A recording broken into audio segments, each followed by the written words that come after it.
गाँ मुरबी को श्रद्धांजलि प्रतिमूर्ति लोकार्पण सहित स्मृति श्रद्धांजलि जोग जन्मा उन्मोचित।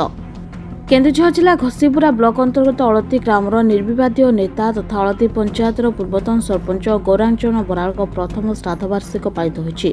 सकाळ तिलतर्पण पर स्वर्गत बराड़ ब्रोंज निर्मित प्रतिमूर्ति उन्मोचित होइतिला। परे तांको स्मृति उद्देश्य एक श्रद्धांजलि सभा अनुष्ठित हेबा सहित कविता पाठोत्सव एवं कवि सम्मेलन अनुष्ठित होइतिला। इत अवसर आनंदपुर उपखंड स्तर कला साहित्य परिवेशविद समाजसेवी आध्यात्मिक नाटकार और शिक्षा क्षेत्र में पारदर्शिता लाभ करथिबा 20 जन विशिष्ट व्यक्तिविशेष को गौरांचरण बराड़ स्मृति सम्मान सम्मानित करा जायतिला। संध्यारे बहु मान्यगण्य व्यक्ति तांको बासभवन पहुंची तांको फोटोचित्र में पुष्पमाल्य अर्पण करने सहित श्रद्धांजलि जणाइथिले। प्रकाश साहू की स्वर्गत बराड़ संभ्रांत परिवार में जन्मग्रहण कर स्थानीय अंचल बेस जनाशुना तथा बेस लोकप्रिय थिले। 70 दशक से जड़े दक्ष नाट्य निर्देशक भाव निजर परिचय सृष्टि कर केन्दुझर जिले में प्रथम हरचंडी अपेरा पार्टी गठन कर चर्चा थे। पर मुहूर्त कांग्रेस राजनीति में प्रवेश कर विभिन्न पदपदवी रही कार्यभार संभाली 1997 मसीह 2002 पर्यंत अलती सरपंच भाव निर्वाचित होते। तेज राजनीति व्यतीत से विभिन्न सांस्कृतिक धार्मिक एवं शिक्षानुष्ठान सहित सक्रिय भाव जड़ित हो रही। समयक्रमे पत्नी नाम बसंत मंजरी फाउंडेशन नामक एक ट्रस्ट प्रतिष्ठा कर गरीब लोकों शिक्षा स्वास्थ्य समस्या समाधान दिगरे सदा चेष्टित थे। परिणत वयस अनेक प्रतिष्ठान पक्षर सम्मानित होते।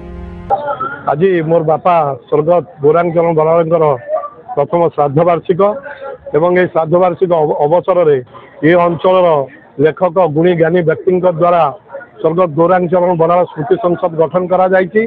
आज स्मृति संसद प्रथम कार्यक्रम आरंभ करा कविता पाठ कविता पठन एवं अंचल आनंदपुर उपखंडर केन्दुझर जिलार जो माने गुणी ज्ञानी व्यक्ति विभिन्न क्षेत्र में निजर उत्कर्षिता पारदर्शिता प्रतिपादित करिसेंती सेमानकु आज ये स्मृति संसद तरफ संबर्धना करा जायछि। आपण माने जानिछंती मोर मां स्वर्गत बसंत मंजरी द्वारा एक फाउंडेशन तैयारी होइछि बसंत मंजरी फाउंडेशन एवं आज जो स्वर्गत गौरांचरण बराड़ स्मृति संसद गठन कराला उभयंकर आनुकूल्य बसंत मंजरी फाउंडेशन एवं गौरांचरण बराड़ स्मृति संसद आनुकूल्य ये अंचल में शिक्षा को आगक नवा स्वास्थ्य को आगक नवा विभिन्न गुणी ज्ञानी व्यक्ति को संवर्धित कर उत्साहित करने अंचल शांतिर वातावरण सृष्टि करने यह आज मोर प्रथम श्राद्धवासी बापांकर यह मोर उद्देश्य एवं फाउंडेशन उद्देश्य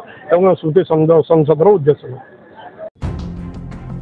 केन्दुझर जिला प्रतिनिधि प्रभाती साहू रिपोर्ट जागृति लाइव मीडिया।